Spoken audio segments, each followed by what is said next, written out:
शिखर पर मिलेंगे। लेखक Zig Ziglar. See you at the top by Zig Ziglar. खंड 7 अध्याय 4, यानी कि ये इस पुस्तक का आखिरी अध्याय है। खूबसूरत अमेरिका, भाग 1। मुक्त उद्यम बनाम साम्यवाद। सारी पुस्तक में मैं आपको अपने और आप जैसे लोगों के बारे में बहुत सी कहानियां सुनाता रहा हूँ। जैसा मैंने पहले भी कहा था, मेरा मानना है कि जीवन एक कहानी है, इसलिए मैंने इन कहानियों को जिंदगी से बांधने की कोशिश की है, ताकि आप जो हैं उससे अधिक होने में, जो करते हैं उससे अधिक करने में, और जो आपके पास है उससे अधिक हासिल करने में आपकी मदद की जा सके। इन कहानियों में हर जाति, नस्ल और रंग के लोग शामिल हैं और वे जिंदगी के हर क्षेत्र से संबंध रखते हैं।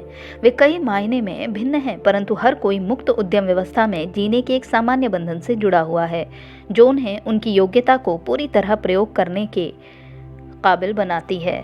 पर्थ ऑस्ट्रेलिया से लेकर पेरिस फ्रांस की मेरी व्यक्तिगत यात्राओं और बोले गए तथा छपे हुए शब्दों ने मुझे मुक्त उद्यम व अमेरिका की बाकी विश्व से तुलना करने के अवसर दिए हैं, और अमेरिका भारी बहुमत से जीता है।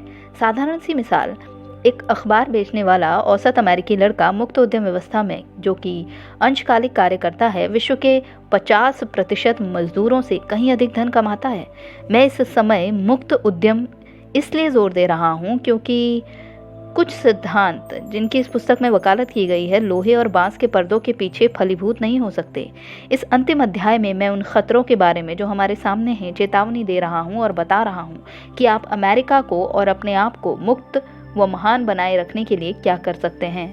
मुक्त उद्यम और साम्यवाद के बीच एक उत्तम तुलना क्यूबा में विद्यमान है। 1958 में कैस्ट्रो और साम्यवाद के आने से पहले क्यूबा के मजदूर की औसत सालाना आमदनी लगभग $475 थी। हर चीज़ भरपूर थी, किसी चीज़ की राशनिंग नहीं थी, और अब आप अपनी मर्जी के मुताबिक यात्रा कर सकते थे।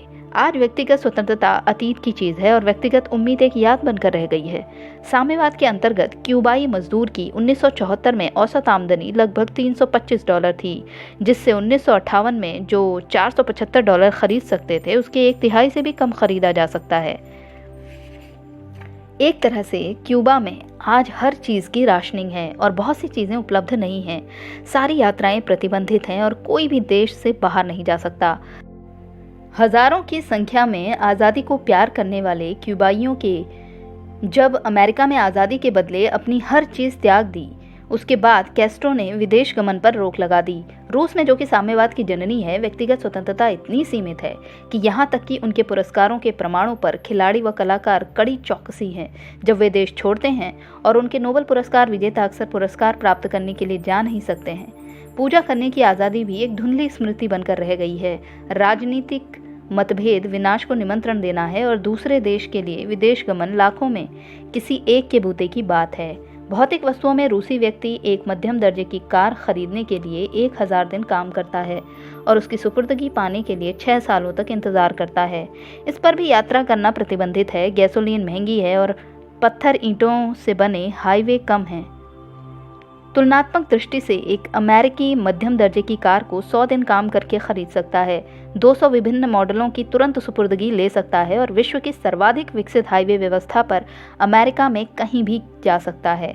एक रूसी आदमी रेफ्रिजरेटर खरीदने के लिए 300 घंटे काम करता है और उसकी सुपुर्दगी पाने के लिए महीनों इंतजार करता है। अमेरिका में उससे बेहतर रेफ्रिजरेटर तुरंत सुपुर्दगी के साथ 30 घंटे काम करके खरीदा जा सकता है। रूस में किसी गैर ज़रूरी चीज़ के लिए भी लंबी लाइन लगानी पड़ती है और अंत में अक्सर निराशा ही हाथ लगती है। ये उलझन वाली बात है कि मुक्त उद्यम व्यवस्था रूस में भी बहुत अच्छी तरह से काम करती है। स्टालिन के अत्यंत दमनकारी शासन के दौरान, जो स्टालिन किसानों को उनके घरों के पास के छोटे से ज़मीन के टुकड़ों पर उन्हें अपने निजी उपयोग में लाने के लिए खेती करने देने के लिए सहमत हो गए। ये ज़मीन खेती की कुल ज़मीन का 4% से भी कम हिस्सा है, परंतु सोवियत रूस के कृषि उत्पादन का लगभग 1/3 इसी 4% ज़मीन से आता है। विशेषतया ये मुक्त उद्यम भूमि रूस के आलुओं का 60% से अधिक उत्पादन करती है, 50% रूसी दूध की आपूर्ति करती है, 75% अंडे, और रूस के मीट उत्पादन का 50% इस ज़मीन से आता है। प्रोत्साहन सफलता की आत्मा है, आपकी राष्ट्रीयता कोई भी हो। अपने दावों के बावजूद विश्व में ऐसा कोई भी साम्यवादी राष्ट्र नहीं है जो स्वयं का भरण पोषण कर सके। साम्यवाद इतना अक्षम है कि कुछ विशेषज्ञों का मानना है कि यदि हम अपनी कृषि व तकनीक संबंधी दक्षता को, जो कि उन्हें सहारा दिए हुए है, वापस ले लें तो रूस 15 सालों में या उससे भी कम समय में नष्ट हो जाएगा। कोई भी व्यक्ति जो समाजवाद को गले लगाने के बारे में सोचता है, उसे सिद्धांतवाद के बजाय दीवार के उस पार साम्यवादी पूर्वी बर्लिन या क्यूबा, चीन अथवा रूस में जाकर साम्यवाद की वास्तविकता को देखना चाहिए। वे दो अलग प्रकार के पशु हैं। साम्यवादी कहते हैं कि वे सब बराबर हैं, जो कि सच है। वे सब बराबर रूप से गरीब हैं। विंस्टन चर्चिल के शब्दों में, पूंजीवाद की समस्या संपत्ति का असमान बंटवारा है, जबकि समाजवाद का गुण पीड़ाओं का समान बंटवारा है। बुलफ्रॉग सिद्धांत। जैसे ही हम अमेरिका की समस्याओं की ओर बढ़ते हैं तो मुझे अमेरिकियों के दो समूहों के बारे में फिक्र होती है। एक समूह उस व्यक्ति की तरह है जो अपना परीक्षण कराने से इनकार कर देता है क्योंकि उसे शक है कि उसे कैंसर है। वो बिल्कुल अंधा बनकर कहता है अमेरिका की कोई समस्या नहीं है, अथवा चिंता मत करो, अमेरिका हमेशा समस्याओं में से सफलतापूर्वक निकल आया है, मुझे इसके बारे में मत बताओ। दूसरा समूह कहता है ठीक है, पर मैं क्या कर सकता हूँ, मैं बस अकेला हूँ और अब इस बात के लिए देर भी बहुत हो गई है। अगर आपका घर जल रहा हो तो आप उसके बारे में जानना चाहेंगे ताकि आप एक बाल्टी पानी लेकर उसे बुझाने की कोशिश कर सकें। इस अध्याय का उद्देश्य आपको यही बताना है कि आपका घर जल रहा है और आपको कई बाल्टी पानी देना है जिससे आप लपटों को शांत कर सकें। वो आग जो अमेरिका को जला रही है कुछ ऐसे शुरू हुई जैसे आप किसी बुलफ्रॉग को उबाल रहे हों। आप किसी बुलफ्रॉग को खौलते पानी में फेंक कर नहीं उबालते, क्योंकि जितनी शीघ्रता से आपने उसे वहाँ फेंका है वो उससे कहीं तेज़ी से वो कूद कर बाहर आ जाएगा। आप उसे ठंडे पानी में डालते हैं और फिर उसे गर्म करना शुरू करते हैं। जैसे ही पानी गुनगुना होता है बुलफ्रॉग सुस्ताने लगता है और एक झपकी ले लेता है। बाकी कहानी आप जानते हैं। जब वो जागता है तो मरा हुआ होता है, उसे उबाल कर मार दिया गया।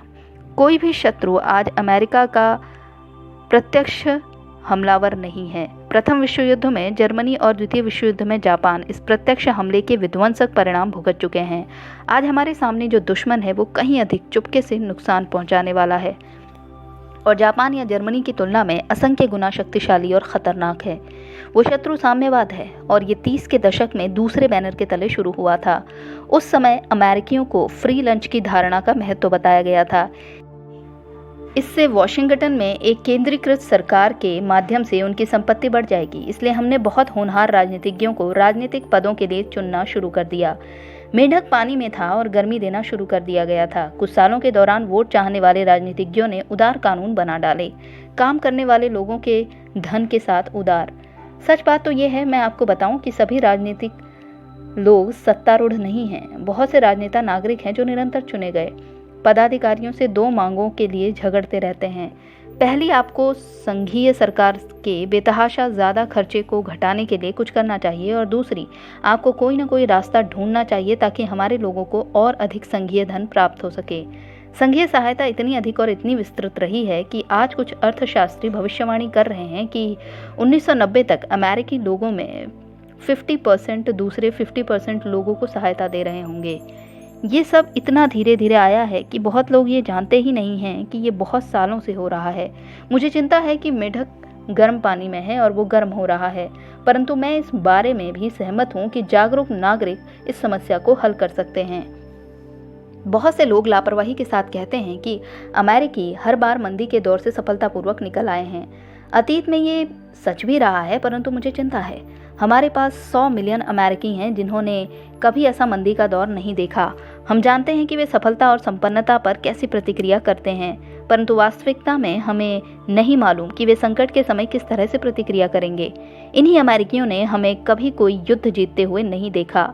कोरियाई युद्ध में बराबरी की स्थिति थी और वियतनाम एक विनाश था। वे जीत के मधुर स्वाद या मुक्त लोगों द्वारा अपनी आज़ादी दिलाने वाले नायकों को गले लगाते हुए देखने के रोमांच को नहीं जानते। मुझे चिंता है क्योंकि 130 मिलियन अमेरिकी 25 वर्ष से कम आयु के हैं और एक औसत 25 वर्षीय व्यक्ति औसतन 18,000 घंटे टेलीविज़न देख चुका है। इस समय के दौरान उसने 40,000 कत्ल, हजारों बलात्कार व बहला फुसलाकर कुमार्ग पर ले जाने के ढंग और करोड़ों अश्लील दृश्य देखे होंगे और अपवित्र शब्द सुने होंगे। ये वो खुराक नहीं है जिससे चरित्र या संकल्प बनता है। बड़ा झूठ। इस पूरी पुस्तक में हमने जोर देकर कहा है, जैसा आप बोएंगे वैसा ही आप काटेंगे। किसी चीज़ को बार बार देखने या सुनने के प्रभाव को दिखाने के लिए कृपया निम्नलिखित वक्तव्यों को पूरा करें। विंस्टन का स्वाद अच्छा है जैसे कि एक पेप्सी कोला देता है। 12 पूरे औंस हैं। कोका कोला पीजिए, अंतराल जो देता है डज करता है। अब अपने उत्तरों को पृष्ठ पर जांचिए। ये विज्ञापन 10 वर्ष से भी अधिक समय पहले टेलीविज़न पर आते थे, परंतु इस बात की संभावनाएं काफ़ी प्रबल हैं कि आपने उन्हें ठीक भरा होगा, क्योंकि अगर आप किसी भी चीज़ को काफ़ी बार सुनते हैं तो आप उसे याद रखेंगे और उस पर विश्वास करेंगे। 40 वर्ष पहले एडोल्फ हिटलर ने निर्णयात्मक रूप से साबित कर दिया था कि जनता बड़े झूठ पर यकीन कर लेगी यदि आप उसे अक्सर बोलते रहेंगे। आइए अमेरिका के बड़े झूठ नंबर 1 पर नज़र डालें। पिछले 25 वर्षों से उदारवादी मुझसे कहते आ रहे हैं कि मेरी पीढ़ी को पढ़ाया गया था कि यौन क्रिया गंदी है, परंतु क्या हमें ऐसा पढ़ाया गया था? मेरे साथी समूह के सर्वेक्षण ने एक स्वर में नहीं कहा। जब कभी यौन क्रियाओं संबंधी कोई बात पढ़ाई गई या उस पर चर्चा की गई तो हमें बताया गया था कि ये एक निजी क्रिया है, ये पवित्र है और ये पति व पत्नी के बीच की जाने वाली क्रिया है। बाइबल में आदमी और उसकी पत्नी के बीच यौन संबंधों की पवित्रता और खूबसूरती पर जोर दिया गया है। इसे प्यार की चरम अभिव्यक्ति के रूप में माना गया है और इसे मानव जाति के प्रजनन से भी आगे जाने वाला बताया गया है। परंतु उदारवादी दोषारोपण करते हुए कह रहा था कि क्योंकि संभोग गंदा नहीं है इसलिए वो ये किसी के साथ भी किया जा सकता है जब तक कि कोई रिश्ता अर्थपूर्ण है। बड़ा झूठ नंबर 2। पिछले 25 वर्षों में हमें बार बार बताया गया कि गरीबी अपराध की जननी है। तथापि 1940 में हमारे देश के इतिहास में पूरे 10 वर्षों तक घनघोर मंदी के दौर के बाद अपराध की दर इसके शुरू की तुलना में कम थी। विशेष रूप से कभी भी कोई निश्चयात्मक अध्ययन नहीं किया गया जो ये स्थापित कर सके कि गरीबी और अपराध में कोई पारस्परिक रिश्ता है। अपराध का संबंध चरित्र और सत्यनिष्ठा से है। जो कुछ हम अपने बच्चों को पढ़ाते हैं वही निर्धारित करता है कि वे कानून को मानने वाले बनेंगे या कानून को तोड़ने वाले। बच्चों को पढ़ाया क्या जा रहा है? लाखों की संख्या में वे जीवित रंगों में टीवी देखते हैं, जहां तुरंत कॉफ़ी, तुरंत चाय और तुरंत आलुओं के साथ तुरंत प्रसन्नता, तुरंत सफलता और तुरंत संतुष्टि बेची जाती है। यह अवश्यम भावी है कि बच्चे सच्ची सफलता व खुशी के बारे में, साथ ही साथ इस बारे में कि एक बड़ी कार, बड़ा मकान या स्विमिंग पूल आदि हासिल करने के लिए क्या चाहिए, गलत धारणा बना लें। अल्प सुविधा प्राप्त नौजवान निश्चित रूप से जो कुछ उनके पास नहीं है उसकी तुलना जो कुछ टीवी स्क्रीन पर है उससे करते हैं और वे खुद को अल्प सुविधा प्राप्त महसूस करते हैं। इसके साथ इस तथ्य को अगर जोड़ दें कि समाज उनसे कहता है कि गरीबी अपराध की जननी है तो आप एक आपराधिक कार्य का बीज बो चुके होते हैं। बड़ा झूठ नंबर 3। गरीबी जनसंख्या के अनुपात में होती है तथा भारत इसे सिद्ध करता है। क्या वास्तव में ऐसा है? भारत एक गरीब देश है और इंग्लैंड का प्रति वर्ग मील जनसंख्या का घनत्व अधिक है और हॉलैंड में जनसंख्या का घनत्व भारत से 50% अधिक है, परंतु उनका जीवन स्तर ऊंचा है। अफ्रीका का जनसंख्या घनत्व कम है परंतु बहुत अधिक गरीबी है। अमेरिका का जनसंख्या घनत्व कम है और जीवन स्तर बहुत ऊंचा है। जनसंख्या एक कारण हो सकता है परंतु वही मुख्य कारण नहीं है। तथापि इस बड़े झूठ का प्रयोग उदार गर्भपात संबंधी कानूनों के समर्थन के लिए एवं अमेरिका में कम बच्चे होने के लिए किया गया है, जिसका परिणाम ये हुआ कि 1975 में जन्म दर प्रति 100 व्यक्तियों पर 1.9 थी और हमें अपनी जनसंख्या संभाले रखने के लिए प्रति 100 व्यक्तियों पर 2.1 जन्म दर की ज़रूरत है।